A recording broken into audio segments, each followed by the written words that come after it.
شروع اللہ کا نام لے کر جو بڑا مہربان نہایت رحم والا ہے۔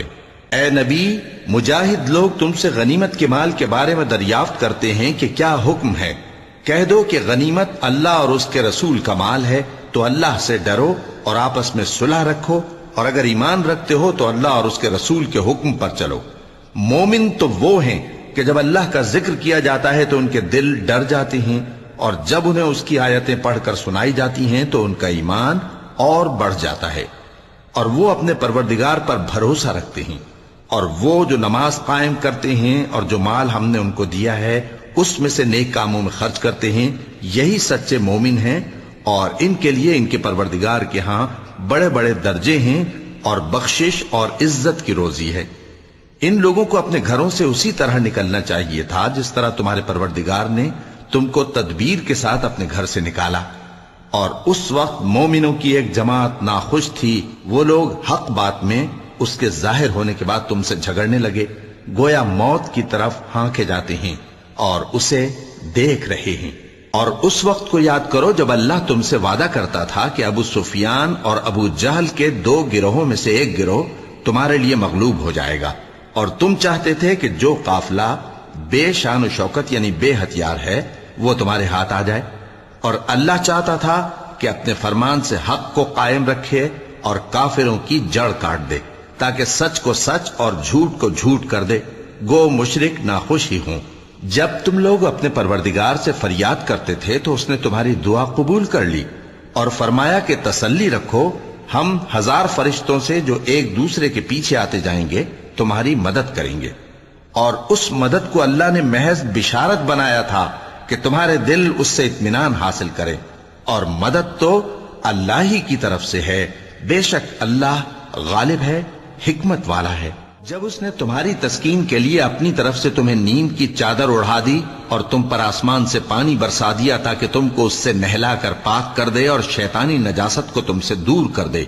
اور اس لیے بھی کہ تمہارے دلوں کو مضبوط کر دے اور اس سے تمہارے پاؤں جمائے رکھے۔ جب تمہارا پروردگار فرشتوں کو ارشاد فرماتا تھا کہ میں تمہارے ساتھ ہوں، تم مومنوں کو تسلی دو کہ ثابت قدم رہیں، میں ابھی کافروں کے دلوں میں روب و ہیبت ڈالے دیتا ہوں، سو ان کی گردنیں اڑا دو اور ان کی پور پور توڑ دو۔ یہ سزا اس لیے دی گئی کہ انہوں نے اللہ اور اس کے رسول کی مخالفت کی، اور جو شخص اللہ اور اس کے رسول کی مخالفت کرتا ہے تو اللہ بھی سخت عذاب دینے والا ہے۔ یہ مزہ تو یہاں چکھو، اور یہ سمجھ لو کہ کافروں کے لیے آخرت میں دوزخ کا عذاب بھی تیار ہے۔ اے اہل ایمان، جب میدان جنگ میں کفار سے تمہارا مقابلہ ہو تو ان سے پیٹھ نہ پھیرنا، اور جو شخص جنگ کے روز اس صورت کے سوا کہ لڑائی کے لیے کنارے کنارے چلے، یعنی حکمت عملی سے دشمن کو مارے یا اپنی فوج میں جا ملنا چاہے، ان سے پیٹھ پھیرے گا تو سمجھو کہ وہ اللہ کے غضب میں گرفتار ہو گیا، اور اس کا ٹھکانہ دوزخ ہے، اور وہ بہت ہی بری جگہ ہے۔ پس تم لوگوں نے ان کفار کو قتل نہیں کیا بلکہ اللہ نے انہیں قتل کیا، اور اے نبی، جس وقت تم نے کنکریاں پھینکی تھیں تو وہ تم نے نہیں پھینکی تھی بلکہ اللہ نے پھینکی تھی۔ اس سے غرض یہ تھی کہ مومنوں کو اپنے احسانوں سے اچھی طرح آزما لے، بے شک اللہ سنتا ہے، جانتا ہے۔ ہوا بھی یوں ہی، اور کچھ شک نہیں کہ اللہ کافروں کی تدبیر کو کمزور کر دینے والا ہے۔ کافروں، اگر تم فیصلہ چاہتے ہو تو تمہارے پاس فیصلہ آ چکا، اگر تم اپنے افعال سے باز آ جاؤ تو تمہارے حق میں بہتر ہے، اور اگر پھر نافرمانی کرو گے تو ہم بھی پھر تمہیں عذاب کریں گے، اور تمہاری جماعت خواہ کتنی ہی بڑی ہو تمہارے کچھ بھی کام نہ آئے گی، اور اللہ تو مومنوں کے ساتھ ہے۔ اے ایمان والو، اللہ اور اس کے رسول کے حکم پر چلو اور اس سے روگردانی نہ کرو جبکہ تم سنتے بھی ہو، اور ان لوگوں جیسے نہ ہونا جو کہتے ہیں کہ ہم نے سن لیا مگر حقیقت میں نہیں سنتے۔ کچھ شک نہیں کہ اللہ کے نزدیک تمام جانداروں میں بدترین وہ بہرے گونگے لوگ ہیں جو عقل سے کام نہیں لیتے، اور اگر اللہ ان میں خیر کی طلب دیکھتا تو ان کو سننے کی توفیق بخشتا، اور اگر یوں ہی انہیں سنوا دیتا تو وہ منہ پھیر کر بھاگ جاتے۔ مومنوں، اللہ اور اس کے رسول کا حکم قبول کرو، جبکہ رسول تمہیں ایسے کام کے لیے بلاتے ہیں جو تم کو زندگی جاوداں بخشتا ہے، اور جان رکھو کہ اللہ آدمی اور اس کے دل کے درمیان حائل ہو جاتا ہے، اور یہ بھی کہ تم سب اس کے روبرو جمع کیے جاؤ گے، اور اس فتنے سے ڈرو جو خصوصیت کے ساتھ انہی لوگوں پر واقع نہ ہوگا جو تم میں گناہگار ہیں، اور جان رکھو کہ اللہ سخت عذاب دینے والا ہے۔ اور اس وقت کو یاد کرو جب تم زمین مکہ میں قلیل اور ضعیف سمجھے جاتے تھے اور ڈرتے رہتے تھے کہ لوگ تمہیں اڑا نہ لے جائیں، یعنی ختم نہ کر دیں، تو اس نے تم کو جگہ دی اور اپنی مدد سے تم کو تقویت بخشی اور پاکیزہ چیزیں کھانے کو دیں تاکہ اس کا شکر کرو۔ اے ایمان والو، نہ تو اللہ اور رسول سے خیانت کرو اور نہ اپنی امانتوں میں خیانت کرو، اور تم ان باتوں کو جانتے ہو، اور جان رکھو کہ تمہارا مال اور اولاد بڑی آزمائش ہے، اور یہ کہ اللہ کے پاس نیکیوں کا بڑا ثواب ہے۔ مومنو، اگر تم اللہ سے ڈرو گے تو وہ تمہارے لیے حق و باطل کا فرق ظاہر کر دے گا اور تمہارے گناہ مٹا دے گا اور تمہیں بخش دے گا، اور اللہ بڑے فضل والا ہے۔ اور اس وقت کو یاد کرو جب کافر لوگ تمہارے بارے میں چال چل رہے تھے کہ تم کو قید کر دیں یا جان سے مار دیں یا وطن سے نکال دیں، تو ادھر تو وہ چال چل رہے تھے اور ادھر اللہ تدبیر کر رہا تھا، اور اللہ بہترین تدبیر کرنے والا ہے۔ اور جب ان کو ہماری آیتیں پڑھ کر سنائی جاتی ہیں تو کہتے ہیں یہ کلام ہم نے سن لیا ہے، اگر ہم چاہیں تو اسی طرح کا کلام ہم بھی کہہ دیں، اور یہ ہے ہی کیا، صرف اگلے لوگوں کی حکایتیں ہیں۔ اور جب انہوں نے کہا کہ اے اللہ، اگر یہ قرآن تیری طرف سے برحق ہے تو ہم پر آسمان سے پتھر برسا یا کوئی اور تکلیف دینے والا عذاب بھیج دے۔ اور اللہ ایسا نہ تھا کہ جب تک اے پیغمبر تم ان میں تھے انہیں عذاب دیتا، اور نہ ایسا ہے کہ وہ تو بخشش مانگیں اور اللہ انہیں عذاب دے۔ اور اب ان کے لیے کون سی وجہ ہے کہ وہ انہیں عذاب نہ دے، جبکہ وہ مسجد حرام میں نماز پڑھنے سے روکتے ہیں، جبکہ وہ اس مسجد کے متولی بھی نہیں ہیں۔ اس کے متولی تو صرف پرہیزگار ہیں، لیکن ان میں کے اکثر نہیں جانتے۔ اور ان لوگوں کی نماز خانہ کعبہ کے پاس سیٹیاں اور تالیاں بجانے کے سوا کچھ نہ تھی، تو تم جو کفر کرتے تھے اب اس کے بدلے عذاب کا مزہ چکھو۔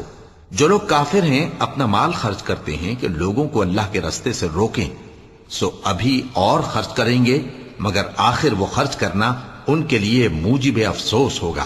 اور وہ مغلوب ہو جائیں گے، اور کافر لوگ دوزخ کی طرف ہانکے جائیں گے تاکہ اللہ پاک سے ناپاک کو الگ کر دے اور ناپاک کو ایک دوسرے پر رکھ کر ایک ڈھیر بنا دے، پھر اس کو دوزخ میں ڈال دے۔ یہی لوگ خسارہ پانے والے ہیں۔ اے پیغمبر، کفار سے کہہ دو کہ اگر وہ اپنے افعال سے باز آ جائیں تو جو ہو چکا وہ انہیں معاف کر دیا جائے گا، اور اگر پھر وہی حرکات کرنے لگیں گے تو اگلے لوگوں کا جو طریقہ جاری ہو چکا ہے وہی ان کے حق میں بھی برتا جائے گا۔ اور ان لوگوں سے لڑتے رہو یہاں تک کہ فتنہ یعنی کفر کا فساد باقی نہ رہے اور دین سب اللہ ہی کا ہو جائے، اور اگر وہ باز آ جائیں تو اللہ ان کے کاموں کو دیکھ رہا ہے، اور اگر روگردانی کریں تو جان رکھو کہ اللہ تمہارا حمایتی ہے، اور وہ خوب حمایتی اور خوب مددگار ہے۔ اور جان رکھو کہ جو مال غنیمت تم کفار سے حاصل کرو اس میں سے 5واں حصہ اللہ کا اور اس کے رسول کا، اور اہل قرابت اور یتیموں کا اور محتاجوں کا اور مسافروں کا ہے۔ اگر تم اللہ پر اور اس نصرت پر ایمان رکھتے ہو جو حق و باطل میں فرق کرنے کے دن یعنی جنگ بدر میں جس دن دونوں فوجوں میں مٹ بھیڑ ہو گئی تھی، ہم نے اپنے محبوب بندے محمد صلی اللہ علیہ وآلہ وسلم پر نازل فرمائی، اور اللہ ہر چیز پر قادر ہے۔ جس وقت تم مدینے سے قریب کے ناکے پر تھے اور کافر دور کے ناکے پر، اور قافلہ تم سے نیچے اتر گیا تھا، اور اگر تم جنگ کے لیے آپس میں قرارداد کر لیتے تو وقت معین پر جمع ہونے میں تقدیم و تاخیر ہو جاتی، لیکن اللہ کو منظور تھا کہ جو کام ہو کر رہنے والا تھا اسے کر ہی ڈالے، تاکہ جو مرے بصیرت پر یعنی یقین جان کر مرے، اور جو جیتا رہے وہ بھی بصیرت پر یعنی حق پہچان کر جیتا رہے۔ اور کچھ شک نہیں کہ اللہ سنتا ہے، جانتا ہے۔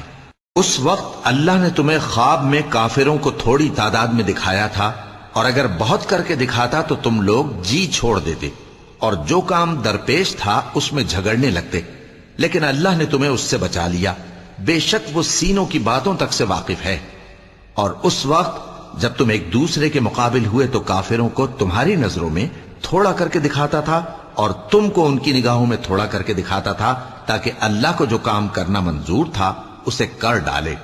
اور سب کاموں کا رجوع اللہ ہی کی طرف ہے۔ مومنو، جب کفار کی کسی جماعت سے تمہارا مقابلہ ہو تو ثابت قدم رہو اور اللہ کو بہت بہت یاد کرو تاکہ مراد حاصل کر لو، اور اللہ اور اس کے رسول کے حکم پر چلو، اور آپس میں جھگڑا نہ کرنا کہ ایسا کرو گے تو تم بزدل ہو جاؤ گے اور تمہاری ہوا اکھڑ جائے گی، اور صبر سے کام لو کہ اللہ صبر کرنے والوں کا مددگار ہے۔ اور ان لوگوں جیسے نہ ہونا جو اتراتے ہوئے یعنی حق کا مقابلہ کرنے کے لیے اور لوگوں کو دکھانے کے لیے گھروں سے نکل آئے اور لوگوں کو اللہ کی راہ سے روکتے ہیں، اور جو اعمال یہ کرتے ہیں اللہ ان کا احاطہ کیے ہوئے ہے۔ اور جب شیطان نے ان کے اعمال ان کو آراستہ کر دکھائے اور کہا کہ آج کے دن لوگوں میں سے کوئی تم پر غالب نہ ہوگا اور میں تمہارا رفیق ہوں، لیکن جب دونوں فوجیں ایک دوسرے کے مقابل صف آرا ہوئیں تو پسپا ہو کر چل دیا اور کہنے لگا کہ مجھے تم سے کوئی واسطہ نہیں، میں تو ایسی چیزیں دیکھ رہا ہوں جو تم نہیں دیکھ سکتے، مجھے تو اللہ سے ڈر لگتا ہے اور اللہ سخت عذاب کرنے والا ہے۔ اس وقت منافق اور کافر جن کے دلوں میں بیماری تھی کہتے تھے کہ ان لوگوں کو ان کے دین نے مغرور کر رکھا ہے، اور جو شخص اللہ پر بھروسہ رکھتا ہے تو اللہ غالب ہے، حکمت والا ہے۔ اور کاش تم اس وقت کی کیفیت دیکھو جب فرشتے کافروں کی جانیں نکالتے ہیں کہ ان کے چہروں اور پیٹھوں پر مارتے جاتے ہیں اور کہتے ہیں اب آگ کے عذاب کا مزہ چکھو، یہ ان اعمال کی سزا ہے جو تمہارے ہاتھوں نے آگے بھیجی ہیں۔ اور یہ جان رکھو کہ اللہ بندوں پر ظلم نہیں کرتا، جیسا حال فرعونیوں اور ان سے پہلے لوگوں کا ہوا تھا ویسا ہی ان کا ہوا کہ انہوں نے اللہ کی آیتوں سے کفر کیا تو اللہ نے ان کے گناہوں کی سزا میں ان کو پکڑ لیا۔ بے شک اللہ زبردست ہے، سخت عذاب دینے والا ہے۔ یہ اس لیے کہ جو نعمت اللہ کسی قوم کو دیا کرتا ہے جب تک وہ خود اپنے دلوں کی حالت نہ بدل ڈالیں اللہ اسے نہیں بدلا کرتا، اور اس لیے کہ اللہ سنتا جانتا ہے۔ جیسا حال فرعونیوں اور ان سے پہلے لوگوں کا ہوا تھا ویسا ہی ان کا ہوا۔ انہوں نے اپنے پروردگار کی آیتوں کو جھٹلایا تو ہم نے ان کو ان کے گناہوں کے سبب ہلاک کر ڈالا اور فرعونیوں کو ڈبو دیا، اور وہ سب ظالم تھے۔ جانداروں میں سب سے بدتر اللہ کے نزدیک وہ لوگ ہیں جو کافر ہیں، سو وہ ایمان نہیں لاتے۔ جن لوگوں سے تم نے صلح کا عہد کیا ہے پھر وہ ہر بار اپنے عہد کو توڑ ڈالتے ہیں اور اللہ سے نہیں ڈرتے، اگر تم ان کو لڑائی میں پاؤ تو انہیں ایسی سزا دو کہ جو لوگ ان کے پس پشت ہوں وہ ان کو دیکھ کر بھاگ جائیں، عجب نہیں کہ ان کو اس سے عبرت ہو۔ اور اگر تم کو کسی قوم سے دغابازی کا خوف ہو تو ان کا عہد انہی کی طرف پھینک دو کہ اس طرح تم سب برابر ہو جاؤ۔ کچھ شک نہیں کہ اللہ دغابازوں کو دوست نہیں رکھتا، اور کافر یہ خیال ہرگز نہ کریں کہ وہ آگے نکل گئے ہیں، وہ ہمیں عاجز نہیں کر سکتے۔ اور جہاں تک ہو سکے فوج کی جمعیت کے زور سے اور گھوڑوں کے تیار رکھنے سے ان کے مقابلے کے لیے مستعد رہو کہ اس سے اللہ کے دشمنوں اور تمہارے دشمنوں اور ان کے سوا اور لوگوں پر جن کو تم نہیں جانتے اور اللہ جانتا ہے ہیبت بیٹھی رہے گی، اور تم جو کچھ اللہ کی راہ میں خرچ کرو گے اس کا ثواب تم کو پورا پورا دیا جائے گا اور تمہارا ذرا نقصان نہ کیا جائے گا۔ اور اگر یہ لوگ صلح کی طرف مائل ہوں تو تم بھی اس کی طرف مائل ہو جاؤ، اور اللہ پر بھروسہ رکھو، کچھ شک نہیں کہ وہ سب کچھ سنتا ہے جانتا ہے۔ اور اگر یہ چاہیں کہ تم کو فریب دیں تو اللہ تمہیں کفایت کرے گا، وہی تو ہے جس نے تم کو اپنی مدد سے اور مسلمانوں کی جمعیت سے تقویت بخشی اور ان کے دلوں میں الفت پیدا کر دی، اور اگر تم دنیا بھر کی دولت خرچ کرتے تب بھی ان کے دلوں میں الفت پیدا نہ کر سکتے، مگر اللہ ہی نے ان میں الفت ڈال دی، بے شک وہ زبردست ہے، حکمت والا ہے۔ اے نبی، اللہ تم کو اور مومنوں کو جو تمہارے پیرو ہیں کافی ہے۔ اے نبی، مسلمانوں کو جہاد کی ترغیب دو، اگر تم میں 20 آدمی ثابت قدم رہنے والے ہوں گے تو 200 کافروں پر غالب رہیں گے، اور اگر 100 ایسے ہوں گے تو 1000 پر غالب رہیں گے، اس لیے کہ کافر ایسے لوگ ہیں کہ کچھ بھی سمجھ نہیں رکھتے۔ اب اللہ نے تم پر سے بوجھ ہلکا کر دیا اور معلوم کر لیا کہ ابھی تم میں کسی قدر کمزوری ہے، پس اگر تم میں 100 ثابت قدم رہنے والے ہوں گے تو وہ 200 پر غالب رہیں گے، اور اگر 1000 ہوں گے تو اللہ کے حکم سے 2000 پر غالب رہیں گے، اور اللہ ثابت قدم رہنے والوں کا مددگار ہے۔ پیغمبر کو شایع نہیں کہ اس کے قبضے میں قیدی رہیں جب تک کافروں کو قتل کر کے زمین میں کثرت سے خون نہ بہا دے۔ تم لوگ دنیا کے مال کے طالب ہو اور اللہ آخرت کی بھلائی چاہتا ہے، اور اللہ غالب ہے، حکمت والا ہے۔ اگر اللہ کا حکم پہلے نہ ہو چکا ہوتا تو جو فدیہ تم نے لیا ہے اس کے بدلے تم پر بڑا عذاب نازل ہوتا۔ اب جو مال غنیمت تمہیں ملا ہے اسے کھاؤ کہ وہ تمہارے لیے حلال طیب ہے، اور اللہ سے ڈرتے رہو، بے شک اللہ بخشنے والا ہے، مہربان ہے۔ اے پیغمبر، جو قیدی تمہارے قبضے میں یعنی گرفتار ہیں ان سے کہہ دو کہ اگر اللہ تمہارے دلوں میں نیکی معلوم کرے گا تو جو مال تم سے چھن گیا ہے اس سے بہتر تمہیں عنایت فرمائے گا، اور تمہارے گناہ بھی معاف کر دے گا، اور اللہ بخشنے والا ہے، مہربان ہے۔ اور اگر یہ لوگ تم سے دغا کرنا چاہیں گے تو یہ پہلے ہی اللہ سے دغا کر چکے ہیں، تو اس نے ان کو تمہارے قبضے میں کر دیا، اور اللہ دانا ہے، حکمت والا ہے۔ جو لوگ ایمان لائے اور جنہوں نے ہجرت کی اور اللہ کی راہ میں اپنے مال اور جان سے لڑے، وہ اور جنہوں نے ہجرت کرنے والوں کو جگہ دی اور ان کی مدد کی، وہ آپس میں ایک دوسرے کے رفیق ہیں۔ اور جو لوگ ایمان تو لے آئے لیکن ہجرت نہیں کی، تو جب تک وہ ہجرت نہ کریں تم کو ان کی رفاقت سے کچھ سروکار نہیں، اور اگر وہ تم سے دین کے معاملات میں مدد طلب کریں تو تم کو مدد کرنی لازم ہے، مگر ان لوگوں کے مقابلے میں کہ تم میں اور ان میں صلح کا عہد ہو مدد نہیں کرنی چاہیے، اور اللہ تمہارے سب کاموں کو دیکھ رہا ہے۔ اور جو لوگ کافر ہیں وہ بھی ایک دوسرے کے رفیق ہیں۔ تو مومنو، اگر تم یہ کام نہ کرو گے تو ملک میں فتنہ برپا ہو جائے گا اور بڑا فساد مچے گا۔ اور جو لوگ ایمان لائے اور وطن سے ہجرت کر گئے اور اللہ کی راہ میں جہاد کرتے رہے، اور جنہوں نے ہجرت کرنے والوں کو جگہ دی اور ان کی مدد کی، یہی لوگ سچے مسلمان ہیں۔ ان کے لیے اللہ کے ہاں بخشش اور عزت کی روزی ہے۔ اور جو لوگ بعد میں ایمان لائے اور وطن سے ہجرت کر گئے اور تمہارے ساتھ ہو کر جہاد کرتے رہے، وہ بھی تمہیں میں سے ہیں۔ اور رشتہ دار اللہ کے حکم کی روح سے ایک دوسرے کے زیادہ حقدار ہیں، کچھ شک نہیں کہ اللہ ہر چیز سے واقف ہے۔